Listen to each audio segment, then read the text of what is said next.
Bismillahirrahmanirrahim. Assalamualaikum warahmatullahi wabarakatuh. Yang terhormat Ibu Kepala SMP Negeri 2 Kandangan, yang ulun hormati Bapak Ibu Dewan Guru beserta staf tata administrasi SMP Negeri 2 Kandangan. Alhamdulillahirabbil alamin. Puji syukur kita panjatkan kehadirat Allah Subhanahu wa taala, karena atas limpahan rahmat dan izin darinya jualah kita bisa berkumpul di ruangan ini pada hari ini dalam keadaan sehat walafiat. Alhamdulillah. Salawat serta salam tidak lupa kita curahkan kepada junjungan kita Nabi besar Muhammad Sallallahu Alaihi Wasallam. Semoga kita termasuk orang-orang yang mendapatkan syafaat. Salawat dan salam senantiasa tercurah kepada junjungan kita Nabi besar Muhammad Sallallahu Alaihi Wasallam beserta keluarga, sahabat kerabat beliau dan pengikut beliau hingga yaumil akhir. Semoga kita senantiasa menjadi umat beliau yang setia telah mendapatkan syafaat beliau. Amin ya rabbal alamin. Pertama, ulun ucapkan terima kasih yang sebesar-besarnya atas kehadiran Bapak Ibu dapat mengikuti kegiatan komunitas belajar sekolah, dan pada kesempatan hari ini izinkan ulun berbagi praktek baik untuk memenuhi tugas sebagai calon guru penggerak angkatan ke-11 sebagai akhir penutup dari modul 1.4. Yang pertama, si anak bisa karena menghindari ketidaknyamanan. Nah, artinya tugas dikumpul tepat waktu supaya menghindari ketidaknyamanan terhadap guru. Oh, pada nyaman kalau tugas ini kayaknya terlambat mengumpulnya atau menunda-nunda mengumpul tugas. Nah, selain ada perasaan tidak nyaman dari anak, bisa juga si anak menghindari hukuman. Nah, bisa jadi karena terlambat mengumpul tugas, anak ini diberikan hukuman oleh Bapak Ibu guru. Nah, hukuman dalam tanda kutip di sini bisa berupa tugas lainnya ataupun hal-hal yang menjadikan itu bagi anak adalah suatu hukuman. Karena kita tidak menyadari bentuk hukuman ini bisa berbentuk verbal atau perbuatan, atau bisa juga berbentuk tugas-tugas tertentu yang akhirnya menjadi beban bagi anak. Yang kedua, motivasi perilaku yang mendasari anak itu berbuat karena ingin mendapatkan imbalan atau penghargaan.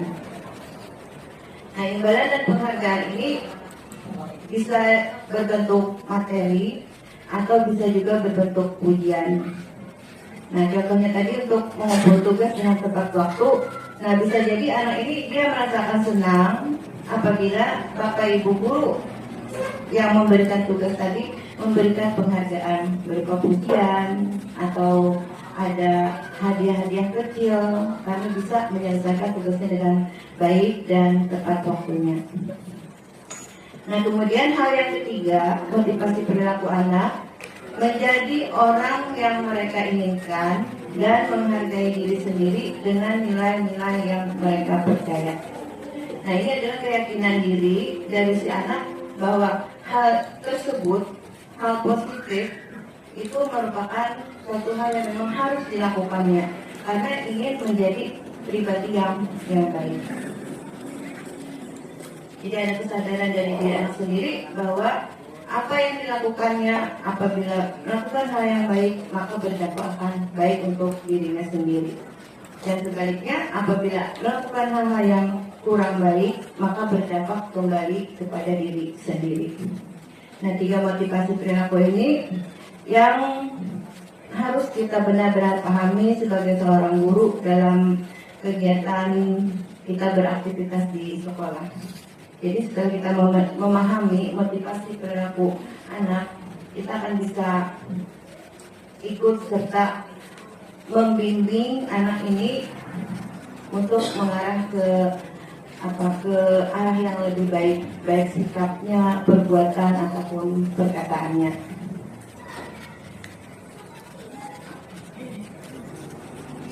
Nah, kemudian dari motivasi perilaku tadi, kita juga akan mengenali kebutuhan dasar manusia. Apa sebenarnya yang si anak bisa melakukan hal-hal kegiatan positif ataupun negatif, ada motivasi-motivasi tertentu, dan ada kebutuhan dasarnya. Kebutuhan dasar yang memang ingin dipenuhi oleh si anak. Yang pertama, kebutuhan dasar manusia bertahan hidup atau survival. Nah, bertahan hidup. Jadi setiap perilaku ini bisa jadi si anak ingin mempertahankan dirinya, mempertahankan dirinya. Contoh sederhana, saat di lingkungan sekolah ada terjadi perselisihan antara dua orang anak atau lebih. Nah, di situ akan muncul pembelaan untuk anak, pembelaan untuk anak yang merasa dirinya benar. Dia mempertahankan prinsipnya, mempertahankan kebenarannya, sehingga dia melakukan hal-hal tertentu. Nah, dalam pembelaan ini bisa dia melakukan hal positif, juga bisa melakukan hal-hal yang kurang terpuji. Nah, bertahan hidup artinya dia ingin mempertahankan bahwa ini adalah perbuatan yang benar. Apa yang dilakukannya itu tidak menyalahi aturan, tidak menyalahi tata tertib sekolah, atau tidak menyalahi norma-norma pergaulan. Nah, yang kedua, kebutuhan dasar manusia merasa diterima.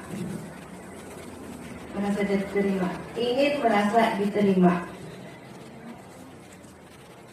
Nah, dia ingin bahwa kehadirannya di sekolah itu ada hal yang bermakna. Tidak ingin dikucilkan baik oleh temannya atau guru. Kadang anak-anak yang memang, yang pertama, si anak bisa karena menghindari ketidaknyamanan. Nah, artinya tugas dikumpul tepat waktu supaya menghindari ketidaknyamanan terhadap guru. Oh, pada nyaman kalau tugas ini kayaknya terlambat mengumpulnya, atau menunda-nunda mengumpul tugas. Nah, selain ada perasaan tidak nyaman dari anak, bisa juga si anak menghindari hukuman. Nah, bisa jadi karena terlambat mengumpul tugas, anak ini diberikan hukuman oleh bapak ibu guru. Nah, hukuman dalam tanda kutip di sini bisa berupa tugas lainnya ataupun hal-hal yang menjadikan itu bagi anak adalah suatu hukuman. Karena kita tidak menyadari bentuk hukuman ini bisa berbentuk verbal atau perbuatan, atau bisa juga berbentuk tugas-tugas tertentu yang akhirnya menjadi beban bagi anak. Yang kedua, motivasi perilaku yang mendasari anak itu berbuat karena ingin mendapatkan imbalan atau penghargaan. Nah, imbalan dan penghargaan ini bisa berbentuk materi atau bisa juga berbentuk pujian. Nah, contohnya tadi untuk mengumpul tugas dengan tepat waktu. Nah, bisa jadi anak ini dia merasakan senang apabila bapak ibu guru yang memberikan tugas tadi memberikan penghargaan berupa pujian atau ada hadiah-hadiah kecil karena bisa menyelesaikan tugasnya dengan baik dan tepat waktunya. Nah, kemudian hal yang ketiga, motivasi perilaku anak menjadi orang yang mereka inginkan dan menghargai diri sendiri dengan nilai-nilai yang mereka percaya. Nah, ini adalah keyakinan diri dari si anak bahwa hal tersebut, hal positif itu merupakan suatu hal yang memang harus dilakukannya karena ingin menjadi pribadi yang baik. Jadi ada kesadaran dari diri anak sendiri bahwa apa yang dilakukannya apabila melakukan hal yang baik maka berdampak akan baik untuk dirinya sendiri. Dan sebaliknya apabila melakukan hal-hal yang kurang baik maka berdampak kembali kepada diri sendiri. Nah, 3 motivasi perilaku ini yang harus kita benar-benar pahami sebagai seorang guru dalam kegiatan kita beraktivitas di sekolah.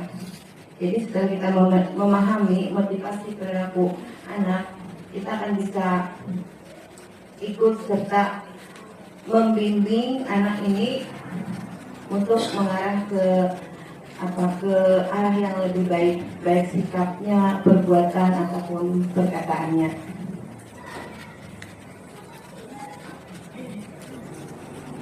Nah, kemudian dari motivasi perilaku tadi, kita juga akan mengenali kebutuhan dasar manusia. Apa sebenarnya yang si anak bisa melakukan hal-hal kegiatan positif ataupun negatif, ada motivasi-motivasi tertentu, dan ada kebutuhan dasarnya. Kebutuhan dasar yang memang ingin dipenuhi oleh si anak. Yang pertama, kebutuhan dasar manusia bertahan hidup atau survival. Nah, bertahan hidup. Jadi setiap perilaku ini bisa jadi si anak ingin mempertahankan dirinya, mempertahankan dirinya. Contoh sederhana, saat di lingkungan sekolah ada terjadi perselisihan antara dua orang anak atau lebih. Nah, di situ akan muncul pembelaan untuk anak, pembelaan untuk anak yang merasa dirinya benar.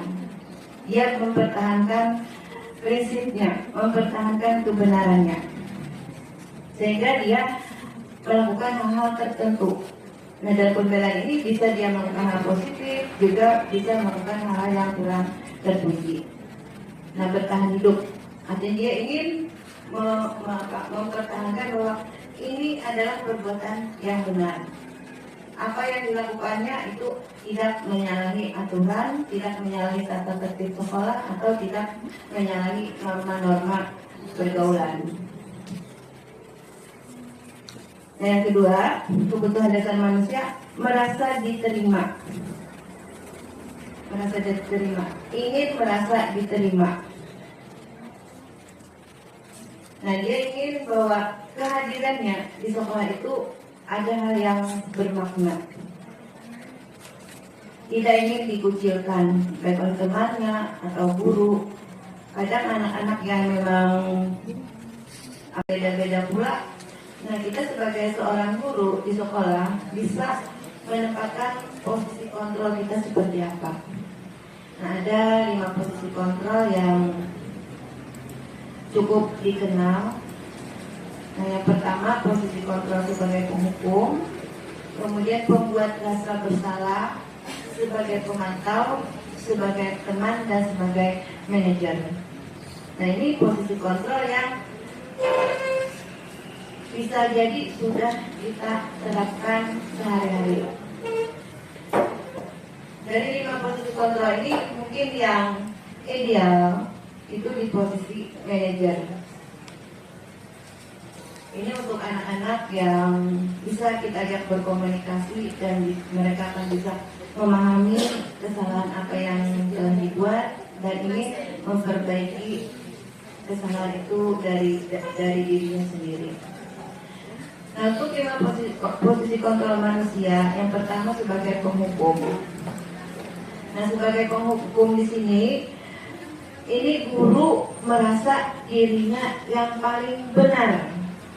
Guru memposisikan dirinya adalah orang yang paling benar. Jadi kada ada istilah pembelaan dari anak kita. Kalau ada kesalahan, lantas guru ini mengucapkan kata-kata yang selalu menyalahkan anak. Bahkan dengan intonasi nada yang tinggi atau dengan bahasa tubuh, bisa dengan menunjuk atau bisa dengan hal-hal yang membuat anak itu takut.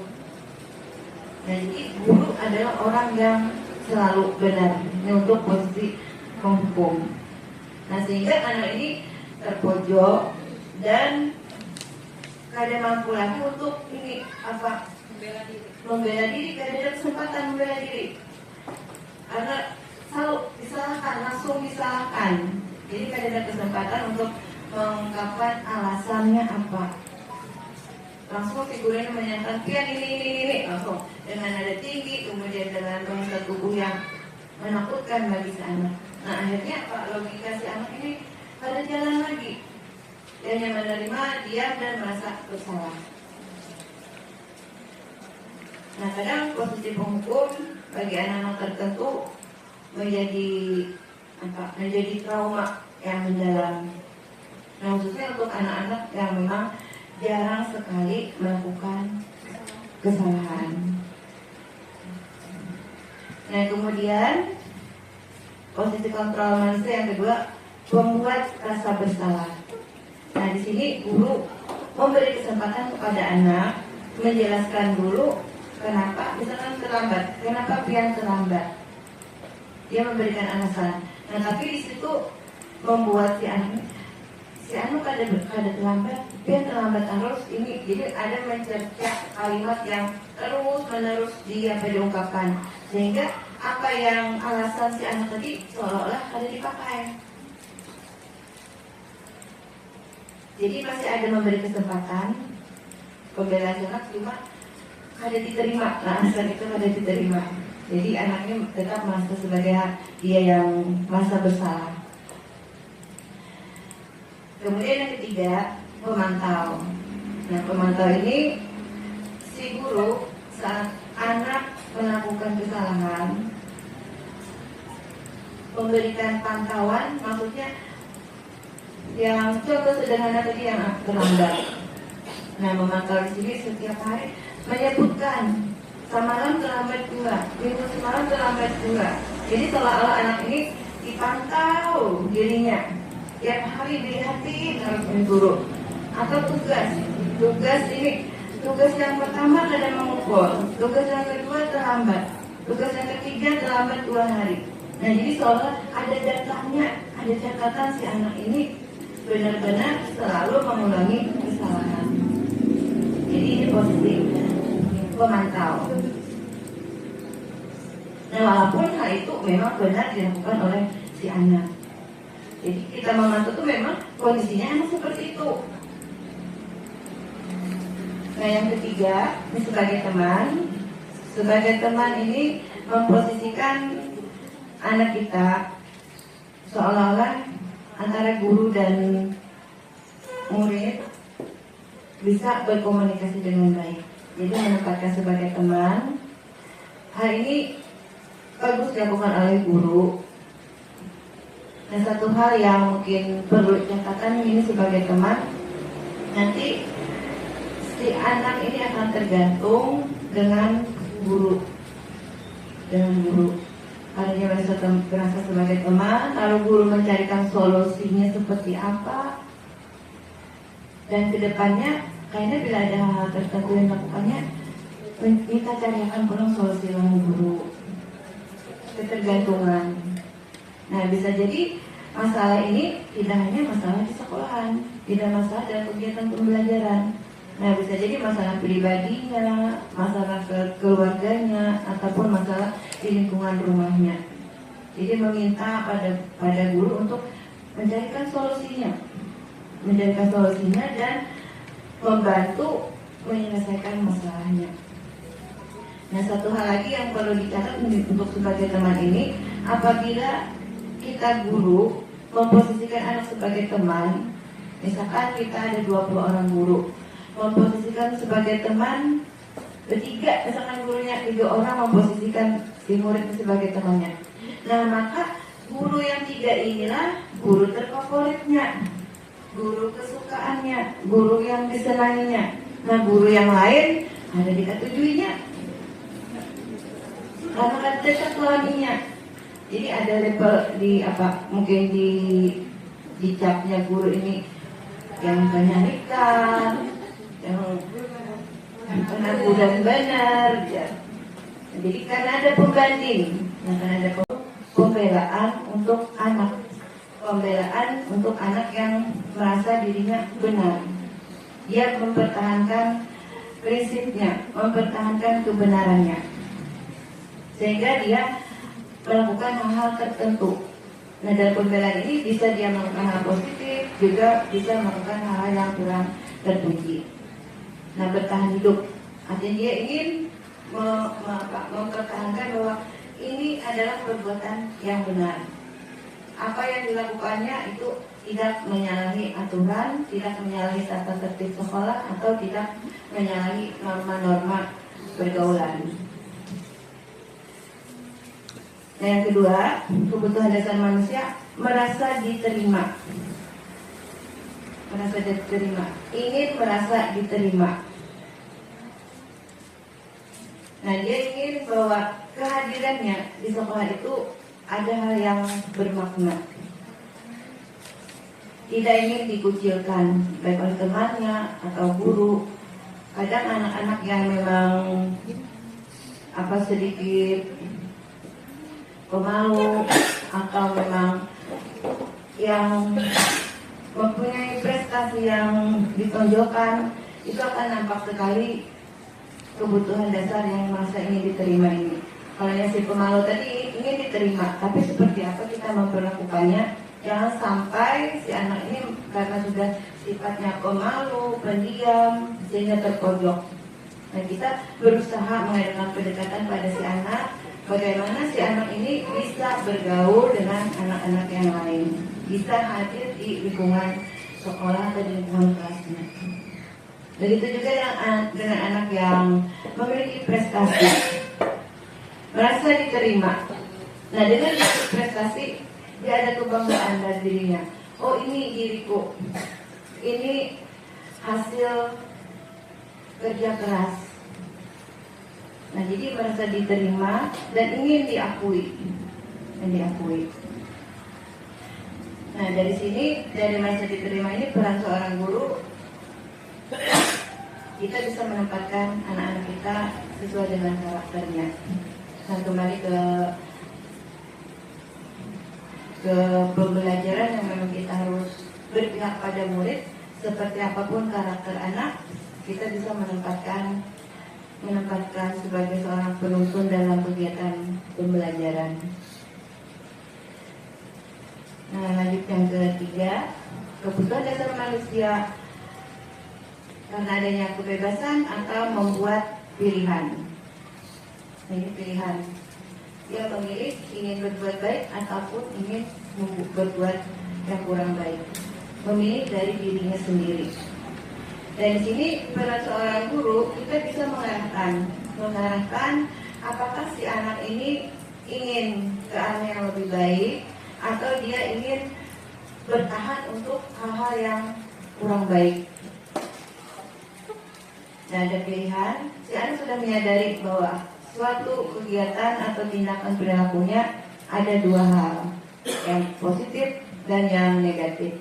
Karena sudah mengetahui dan dia paham sebenarnya apa dampak dari kegiatan yang dilakukannya bersifat positif atau kegiatan yang berdampak negatif. Nah, kita sebagai guru di sini masuk sebagai penuntun, memberikan gambaran hal-hal apa yang sebaiknya dilakukan oleh si anak. Jadi pilihan itu ada pada anak itu sendiri. Nah, kebutuhan dasar manusia yang berikutnya adalah kesenangan.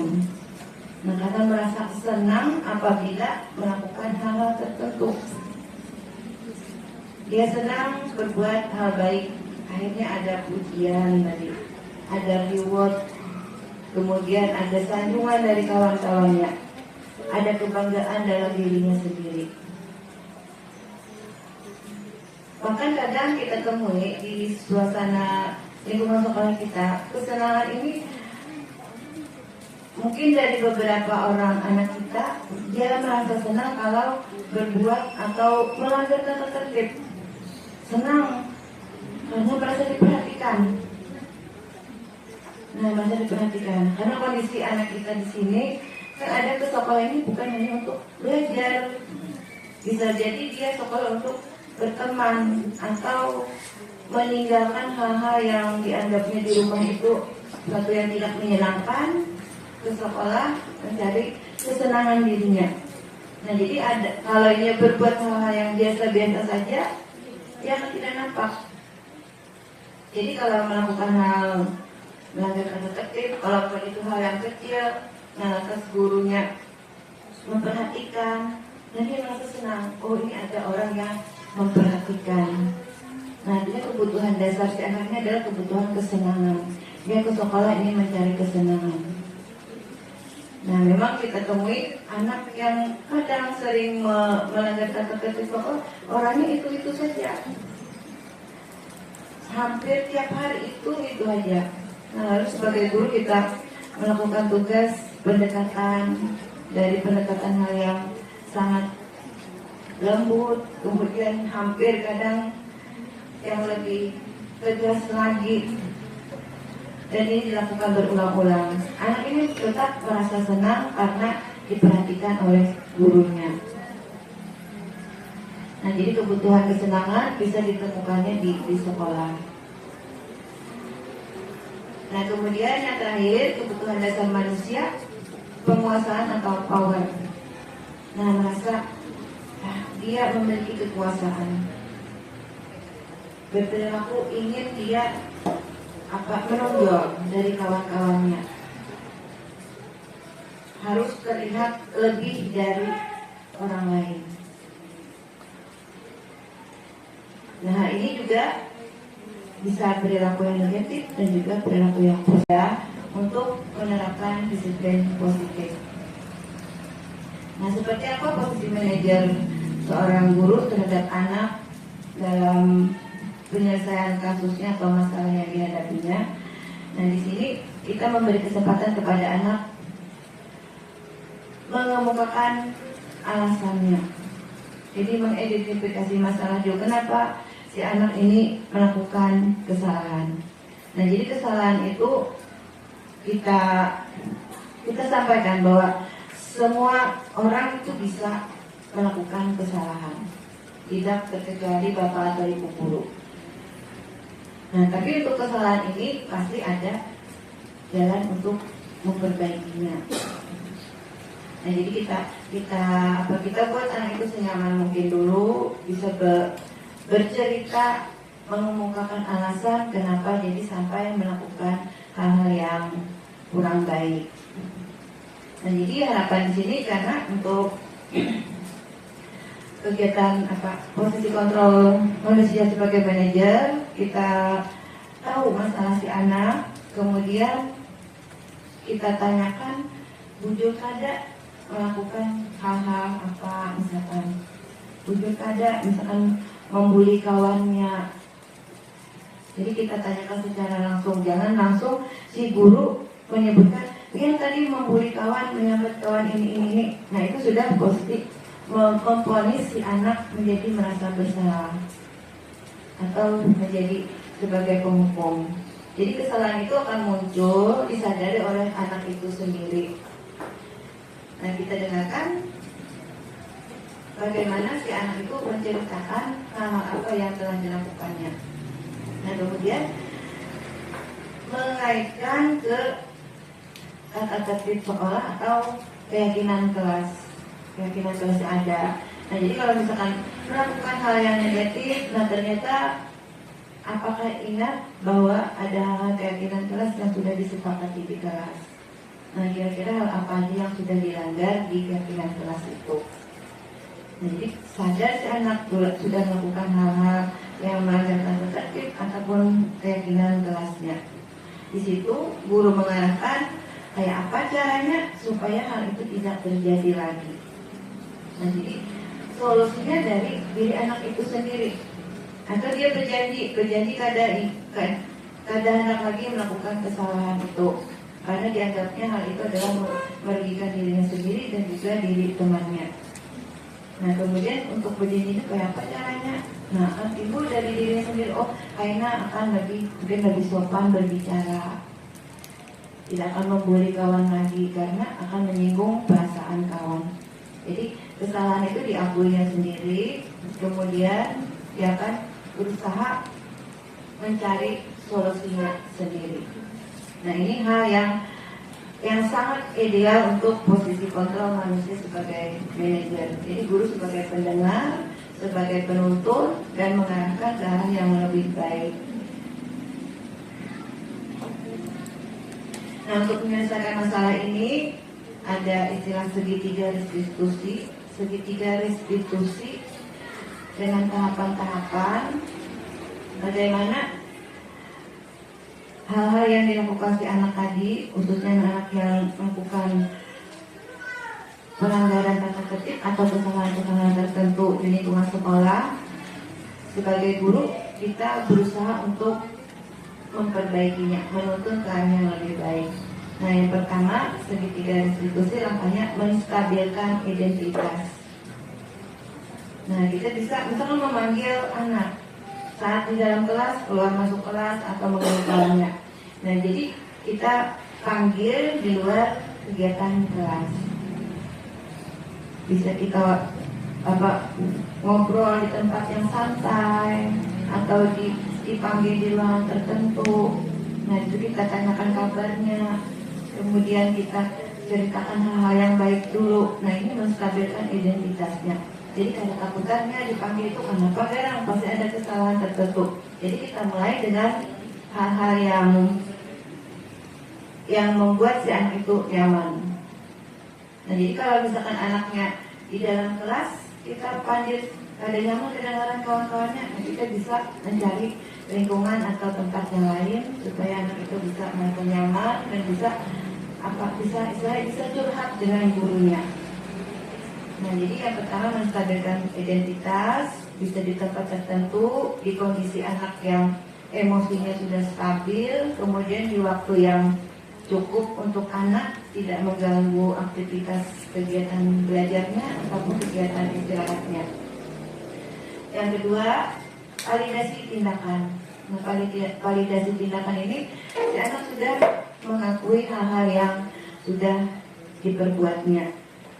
Dia mengakui, kemudian kita sudah tahu si anak ini melakukan kesalahan, melakukan pelanggaran tata tertib. Nah, tapi kita perlu mengetahui anak ini sadar kada bahwa si anak sudah melakukan kegiatan yang kurang baik, yang merugikan dirinya, merugikan temannya, atau bahkan merugikan guru. Nah, jadi kita yakinkan di situ hal yang sudah dilakukan anak. Nah, kemudian yang terakhir menanyakan keyakinan. Nah, menanyakan keyakinan ini, jadi si anak sudah menyadari tadi kesalahannya apa, dan dia akan paham bahwa tindakan itu menyalahi keyakinan kelas. Nah, kita misalkan sudah melanggar tata tertib atau tidak menjaga kebersihan. Nah, keyakinan ini timbul dari dirinya sendiri. Oh, ternyata bahwa yang dilakukan ini menyalahi keyakinan kelas nomor 2 atau nomor 3. Nah, jadi tujuannya saat anak itu kegagalan yang pernah dilakukan anak itu menjadi nantinya berproses menjadi orang yang sukses. Nah, jadi bagaimanapun hal yang ada di sekolah itu, perilaku anak-anak kita di sekolah itu adalah suatu proses pembelajaran.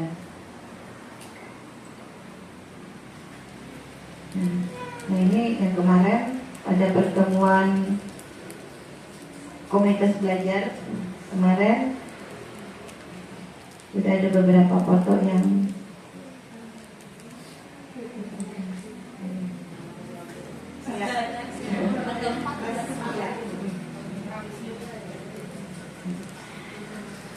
nah, jadi mungkin ini yang bisa lo sampaikan, berbagi sedikit kita membuka wawasan kita dan juga merefresh memori ulun untuk kegiatan aksi nyata disiplin positif. Nah, jadi sekali lagi ulun sampaikan bahwa disiplin positif ini kalau kita sama-sama melaksanakannya akan menjadi budaya positif di sekolah. Nah, bagaimanapun kondisi sekolah kita akan menjadi lebih nyaman, aman kalau budaya positif ini sudah menjadi menjadi hal yang terbiasa dilakukan di lingkungan sekolah. Ya, terima kasih untuk perhatiannya. Salah hilap mohon maaf. Wassalamualaikum warahmatullahi wabarakatuh.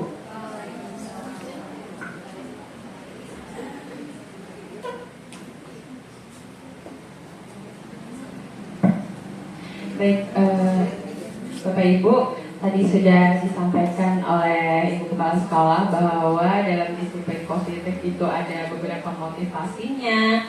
Selain itu diinformasikan bahwa ada beberapa kebutuhan dasar manusia yang mungkin menjadi alasan kenapa anak-anak kita berlaku seperti demikian. Nah, selain itu juga posisi kita sebagai guru itu dihadapkan dengan 5 pilihan posisi kontrol yang idealnya kita di posisi yang kelima sebagai manajer. Baik Bapak Ibu, silahkan kalau misalnya ada yang ingin di-sharingnya, kita sharing ya Bu,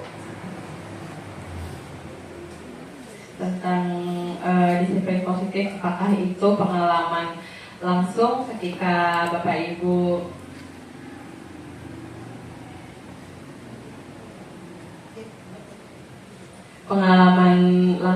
bagaimana mungkin Bapak Ibu menghadapi siswa-siswi di dalam kelas, ataupun misalnya di kegiatan-kegiatan sehari-hari di sekolah, boleh kita diskusikan di sini.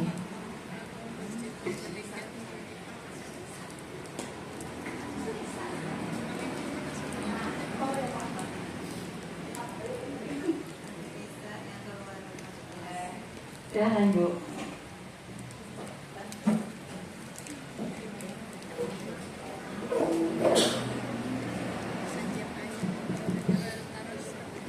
Assalamualaikum warahmatullahi wabarakatuh. Terima kasih atas waktunya. Cuma ingin bercerita, mungkin kemarin kita ada sedikit dengan Nisa, cuma itu memang terjadi dari dirinya sendiri. Cuman kita ambil pengalaman untuk tugas ibu itu tiga institusi. Jadi kami main untuk bagaimana menerapkan segitiga restitusi di sekolah. Jadi kemarin ulun kisah konsul dengan ibu kepala sekolah langsung, karena mungkin ulun sebagai guru BK sudah dengan berbagai layanan yang diberikan, tapi tidak ada perubahan dari Ananda Nisa. Jadi ulun alih tangan kasuskan kepada ibu kepala sekolah. Dengan itu ibu kepala menerapkan segitiga restitusi terhadap Nisa. Nisa dipanggil ke kantor dan ditanyai apa, jadi dipanggil ke ruang beliau. Dia bercerita karena dalam belajar suka keluar masuk kelas. Tapi memang kenyataan itu loh Bapak Ibu.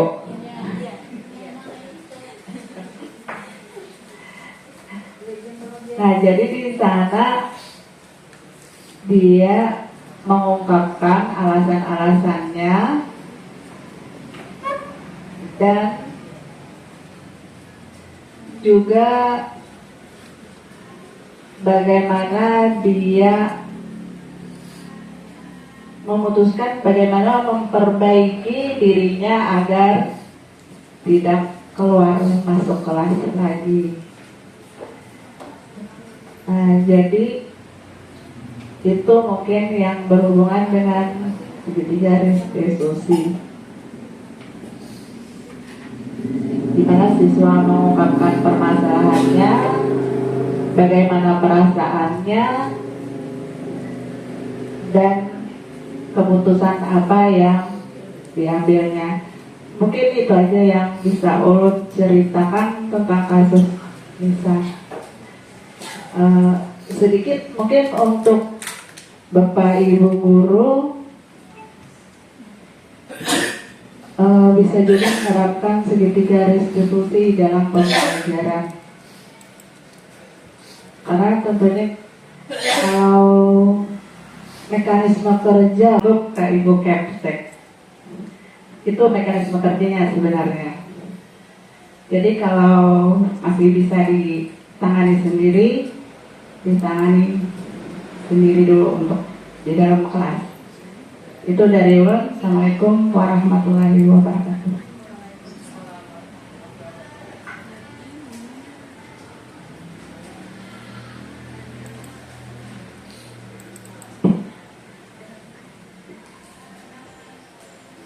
Terima kasih sharing dari Ibu Sana tentang ada permasalahan yang dihadapi oleh salah satu siswa.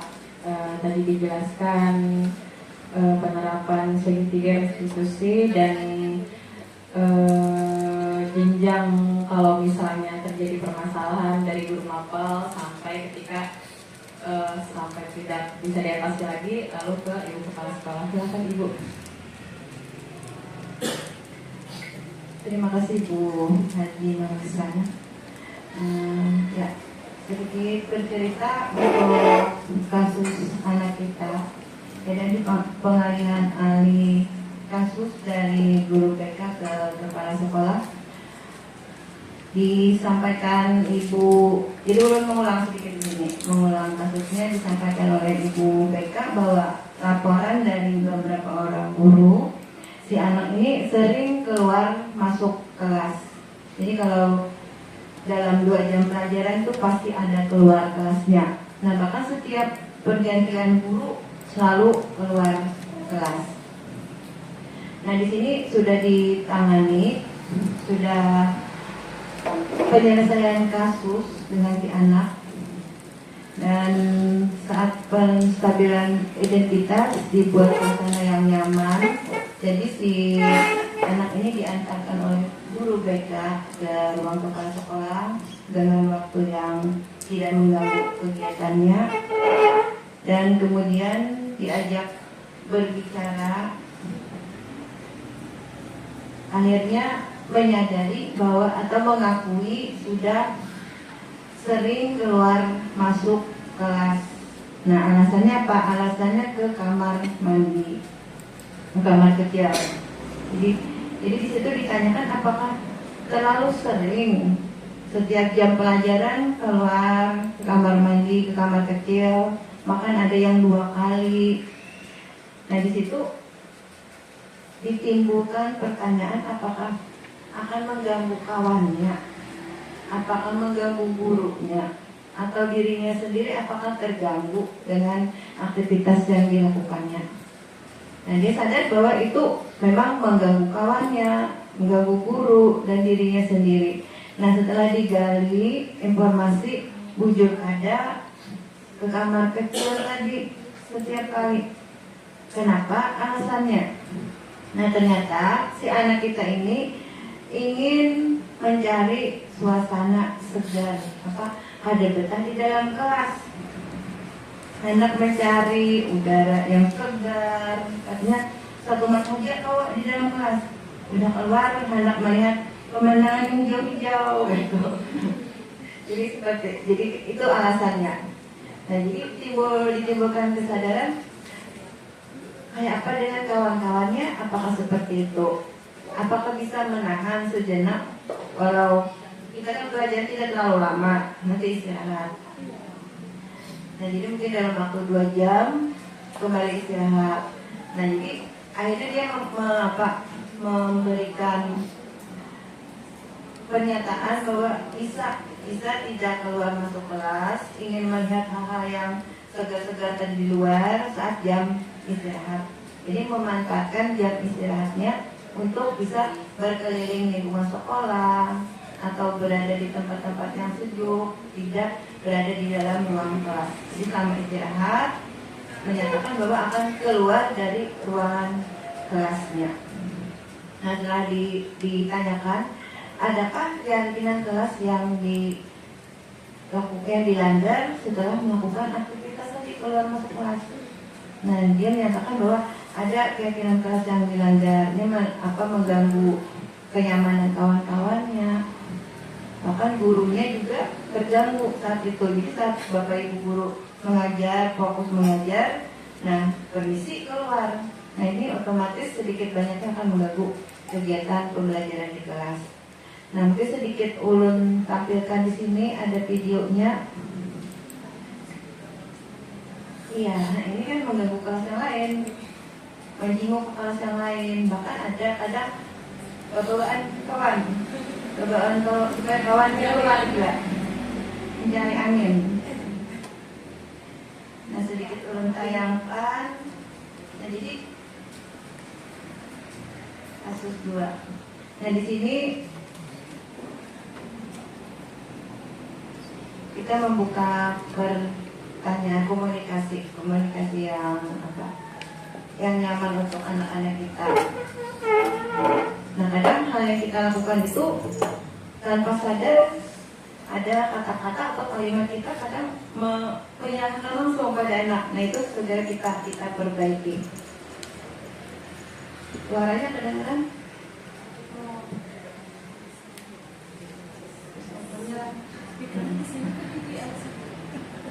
Di sini sudah 100%.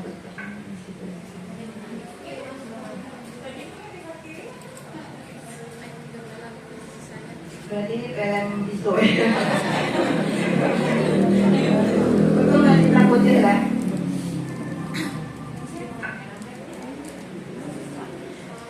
Nah di sini tahap menstabilkan identitas, berusaha menciptakan suasana yang nyaman untuk anak. Nah jadi guru BK tadi tidak hadir di sini. Kenapa? Supaya si anak merasa nyaman. Ya. Yang sudah disampaikan Ibu Kepala Sekolah yaitu tentang disiplin positif benar-benar bisa kita praktikkan pada sehari-harinya dan kepada siswa kita, dan ternyata memang ada beberapa masalah yang sudah kita sharingkan tentang beberapa siswa tadi. Baik Bapak Ibu, dengan berakhirnya diskusi kita tadi maka sudah selesai Kombel berbagi praktik baik oleh Ibu Kepala Sekolah. Jikalau nanti ternyata ada hal-hal yang perlu didiskusikan, maka akan kita diskusikan sambil jalan saja. Terima kasih. Mari kita akhiri Kombel hari ini dengan sama-sama mengucapkan hamdalah.